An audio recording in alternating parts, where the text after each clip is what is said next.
বর্ষায় বেহাল, গর্তে ভরা রাস্তার ওপর দিয়ে যাতায়াতি করাই মুশকিল। আর এই ছবিটাই এবার বদলে যাবে বলেই আশা মহেশতলার। প্রায় 7 কোটি টাকা খরচে পেপার ব্লক দিয়েই তৈরি হচ্ছে 9 কিলোমিটার রাস্তা।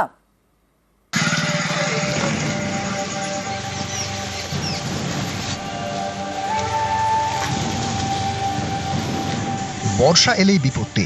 মহেশতলার 12 থেকে 15 নম্বর ওয়ার্ডের বাসিন্দাদের ভোগান্তির এক শেষ। রাস্তা একেবারে খানাখন্দে ভরা, তার উপর জমা জল। এই দুর্ভোগের ছবিটা কি এবার বদলাবে আশায় মহেশতলা। 4টি ওয়ার্ডে তৈরি হচ্ছে নতুন রাস্তা। 7 কোটি টাকা খরচ করে তৈরি হবে মোট 9 কিলোমিটার রাস্তা। দীর্ঘদিন যাবত এইভাবে খুবই খারাপ, মানুষের খুব অসুবিধার মধ্যে চলেছে। আশা করি খুব তাড়াতাড়ি মনে কাজটা আমার হয়ে যাবে, মানুষের অনেক সুবিধা হবে। মহেশতলা পুরসভার 12, 13, 14 এবং 15 নম্বর ওয়ার্ড। প্রতি বছরই বর্ষায় এইসব ওয়ার্ডের বিভিন্ন রাস্তার অবস্থা খারাপ হয়ে যায়। কোথাও রাস্তায় গর্ত, তার মধ্যে জমে বৃষ্টির জল, তার উপর দিয়ে ঝুঁকির যাতায়াত।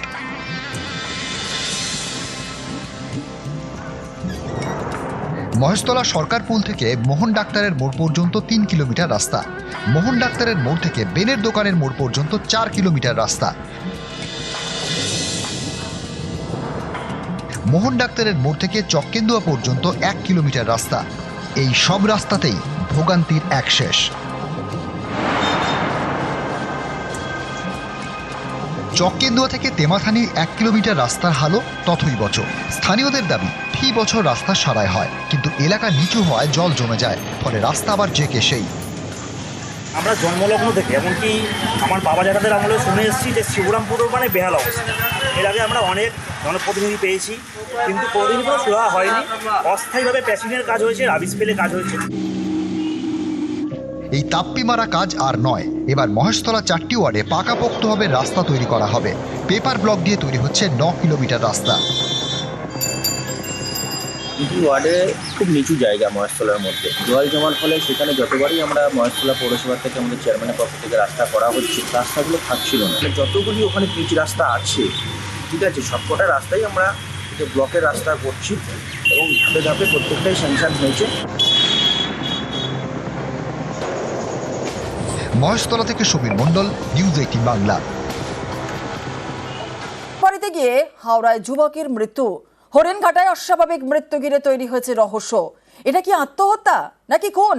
স্বামীকে খুনের পেছনে কি স্ত্রী কি বিবাহ বহির্ভূত সম্পর্কে জড়িত? তার জেরেই কি খুন? মেঘালয় সোনামের পর এবার কি হরিণঘাটায় উমা?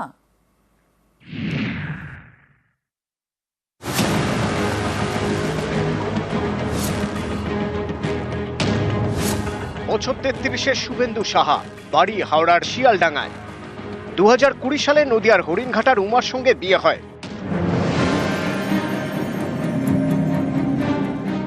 অভিযোগ, মাঝে মধ্যে এই দম্পতির মধ্যে ঝামেলা হতো। কয়েকদিন আগে 2 মেয়েকে নিয়ে হরিণঘাটায় বাবার বাড়িতে চলে যান উমা। স্ত্রীকে ফেরাতে শ্বশুর বাড়িতে যান শুভেন্দুও। সেই শ্বশুর বাড়িতেই শুভেন্দুর দেহ উদ্ধার। উমার দাবি, রবিবার মাঝরাতের পরে শুভেন্দুর ঝুলন্ত দেহ উদ্ধার হয়। কিন্তু মৃত্যু হলো কিভাবে? তৈরি হয়েছে রহস্য। এটা কি আত্মহত্যা নাকি খুন? আমার ছেলে খুব ঠান্ডা, নিরীহ, ওর মতন ছেলেই হয় না। তাকে মেরেছে ওরা, আর সবাই মিলে মেরেছে। ওর বাবা, মামা, বউ, ওর মা, ওর মামা তো ভাই, মাসির ছেলে, সবাই মেরেছে। রাত্রে এমনি টুকটাক কথা কাটাকাটি, এমনি কথাবার্তা হয়, সেরকম নর্মালি সাথে ঠিকঠাকই ছিল। এই সুইসাইড করেছে, নিজেই গলায় দড়ি দিয়েছে। কারোর সাথে কোনো রকমের সম্পর্ক আছে? শুনেছি, কিন্তু আমি কোনোদিন দেখিনি। স্বামীর অসুস্থতার কারণেও হতে পারে। শুভেন্দুর পরিবারের অভিযোগ, বারাসাতের এক যুবকের সঙ্গে বিবাহ বহির্ভূত সম্পর্ক রয়েছে উমার। এ নিয়ে মাঝে মধ্যেই শুভেন্দু উমার অশান্তি হতো। এর জেরেই খুন করা হয়েছে শুভেন্দুকে। একটা ছেলের সাথে অ্যাফেয়ারে আছে, সেই ছেলে আমাদের নিজেই দেয়। সেই ছেলের নাম হচ্ছে লোহন সাহা, বারাসাতে বাড়ি। তো সে আমাদেরকে জানায় যে তোমার বৌদি আমার সাথে সম্পর্কে লিপ্ত। তো আমাকে কিছু ছবি পাঠায়, যেগুলো দেখার মতো নয়, এতভাবেই ঘনিষ্ঠ। মারাই হয়েছে এটা, কারণ আপনাদের ছবি দেখালে আপনারা বুঝতে পারবেন যে ওকে কিভাবে করেছে, মেরেছে। উমা এবং তার পরিবারের বিরুদ্ধে হরিণঘাটা থানায় অভিযোগ দায়ের করেছে শুভেন্দুর পরিবার। একটি হোয়াটসঅ্যাপ চ্যাটও তারা প্রকাশ করেছেন। তাদের দাবি এটা উমা এবং তার প্রেমিকের হোয়াটসঅ্যাপ চ্যাট। প্রেমিক উমাকে লেখেন, তুমি আমার কলিজা জান, তোমার জন্য সবকিছু করতে পারবো জান, কিন্তু তোমাকে হারাতে পারবো না সোনা। জবাবে উমা লেখেন, এটুকু বিশ্বাস রেখো আমার উপর, যতই ঝগড়া হোক অশান্তি হোক আমি তোমাকে ছেড়ে কোনো দিন যাব না, বাট আমাকে একটু টাইম দিও। গত মাসে হানিমুনে গিয়ে খুন হতে হয় মধ্যপ্রদেশের রাজা রঘুবংশীকে। মেঘালয় থেকে তার দেহ উদ্ধার হয়। উত্তরপ্রদেশ থেকে গ্রেপ্তার করা হয় তাঁর স্ত্রী সোনামকে। সোনামের প্রেমিক রাজ কুশওয়াকেও গ্রেপ্তার করা হয়। অভিযোগ, এই প্রেমিকের সঙ্গে ছক কষেই স্বামীকে খুন করায় স্ত্রী সোনাম। হাওড়ার যুবক শুভেন্দু সাহার ক্ষেত্রেও কি এমনই কিছু হয়েছে, নাকি মৃত্যুর পিছনে অন্য কারণ? সব দিকই খতিয়ে দেখছে হরিণঘাটা থানার পুলিশ। ক্যামেরায় রাজু ভূঁইয়ার সঙ্গে দেবাশিস চক্রবর্তী এবং রঞ্জিত সরকার, নিউজ 18 বাংলা। মজুরি থেকে পিএফ কাটা হচ্ছে, কিন্তু সেটা প্রভিডেন্ট ফান্ডের অফিসে জমা পড়ছে না। জলপাইগুড়িতে কেন্দ্রের অধিগ্রহণ করা চোরাবাটি চা বাগানের মালিক পক্ষের বিরুদ্ধে এমনই চাঞ্চল্যকর অভিযোগ। বানারহাট থানায় এই অভিযোগে দায়ের করেছে জলপাইগুড়ির পিএফ দফতর।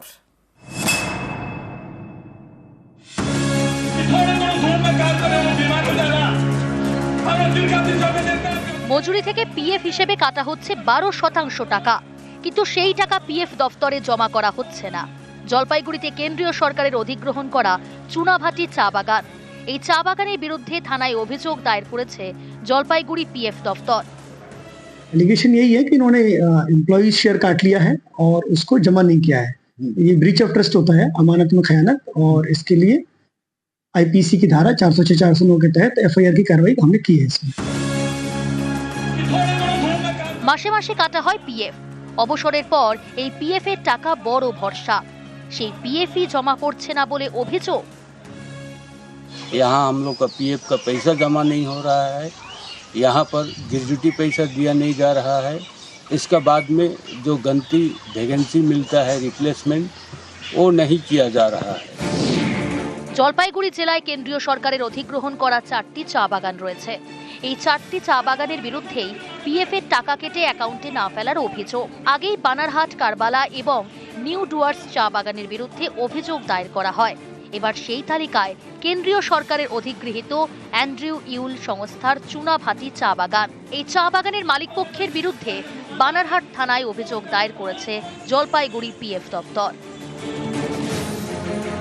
তাদের দাবি, 2023 সালের অগাস্ট থেকে এবছরের মে মাস পর্যন্ত পিএফ জমা পড়েনি। চুনাভাটি চা বাগানে প্রায় 900 শ্রমিক কাজ করে।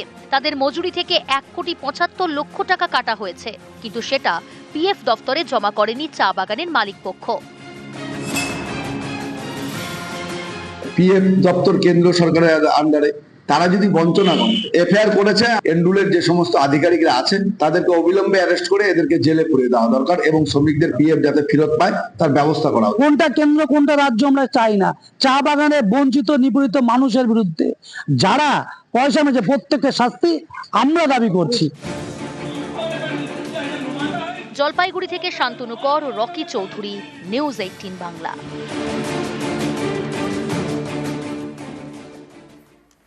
ধূপগুড়িতে অঙ্গনওয়াড়ি কেন্দ্র তৈরির কাজ মাঝপথে বন্ধ। ঠিকাদার হওয়া আর 3 বছর ধরে কাজ থমকে।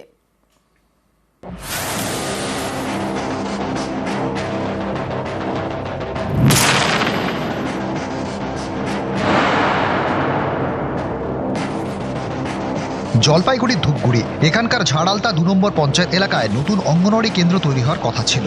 সেই মতো কাজ শুরু হয়, কিন্তু শেষ হয়নি। 3 বছর ধরে কাজ বন্ধ, কারণ মাঝপথে কাজ ফেলে ঠিকাদার হাওয়া। কাজ কত বছর ধরে বন্ধ হবে? 3 বছর থেকে বন্ধ হচ্ছে। কন্ট্রাক্টরের কাজ, এখন কন্ট্রাক্টর আসে না, কাজ একটু করে চলে গেছে। ধূপগুড়ির ঝাড়ালতায় প্রায় 33 বছর ধরে চলছে এই অঙ্গনওয়াড়ি কেন্দ্র। Centre number 343। পুরনো অঙ্গনওয়াড়ি কেন্দ্রটি জীর্ণ, তাই স্থানীয় একজনের বাড়িতেই আইসিডিএস সেন্টার চালানো শুরু হয়। পাশাপাশি তৈরি করা হচ্ছিল নতুন অঙ্গনওয়াড়ি কেন্দ্র।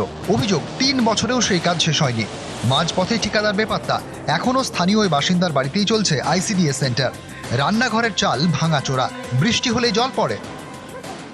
5 বছর থেকে এখানে করতেছে, এই অবস্থায় কন্ডিশন। আপনাদের সেন্টারের কোনো রান্নাঘর নেই? না, আজকে এই বৃষ্টিতে ভিজে ভিজে রান্না করা, পরের বাড়িতে একটা রান্না করা, আমার অনেক অসুবিধা হচ্ছে। আমি তো রান্না করি, আমরা বুঝি এই ব্যাপারটা। আমরাও চেষ্টা চালাচ্ছি, দেখি পঞ্চায়েত সমিতিরও আমরা ফান্ডের থেকে দেখি যদি এটাকে মিলেমিশে যদি একটা কাজ করা যায়। সেন্টার বন্ধ থাকা মানে খুবই ক্ষতিকারক। নতুন আইসিডিএস কেন্দ্র তৈরির জন্য প্রায় 9.5 লক্ষ টাকা বরাদ্দ করা হয়। কাজও শুরু হয়, কিন্তু সেই কাজ আজও শেষ হলো না। ঠিকাদার মাঝপথে হাওয়া। দেখে নিচ্ছি এই বিষয়টা। হ্যাঁ, আমি প্রধান সঙ্গে ফোন করে জেনে ওখানে কি আছে অবস্থাটা।